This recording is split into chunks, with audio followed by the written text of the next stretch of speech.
Hi, I'm WTOP Entertainment Editor Jason Fraley, and we're here with Robert Schenkkan, who is the playwright, Pulitzer Prize winning, and Tony winning, if I might add, of The Great Society at Arena Stage, lovely Arena Stage, now through March 11th. Now, this is part 2 of All the Way, which was here a couple years ago, went on to Broadway, and Cranston won the Tony, as well as the play, which that explored sort of the passage of the Civil Rights Bill and the term 1 of LBJ, but Great Society enters term 2? Great Society, November 1964. President Johnson has just won his historic landmark victory over Goldwater, controls both houses of Congress, and really gets to work on his primary agenda, the Great Society.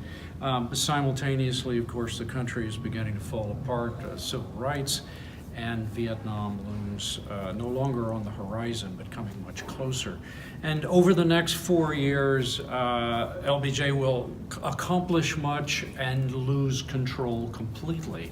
It's a real turning point in American history, and would be very familiar to anybody here in Washington, D.C. A very traumatic time, a very dramatic time, and a very entertaining evening in the theater as we explore the triumph and tragedy of Lyndon Johnson. And we have a lot of the same cast members that are coming back, including Jack Willis and Bowman Wright as MLK. They're starting to have a little friction this time. We do, yes.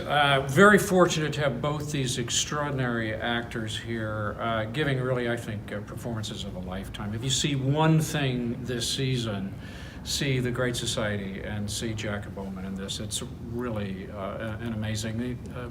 Lyndon Johnson and Dr. King, of course, had been allies up until 1964, but the pressures on both of them and their respective constituents began to drive them apart. And of course, it's Vietnam that is the ultimate shattering of this alliance, and it's a tragedy that it happens. And of course, then Dr. King meets his tragedy again in 1968 along with Bobby Kennedy, and LBJ will go on television and announce to a startled American public that he will not be running for office. The king is dead.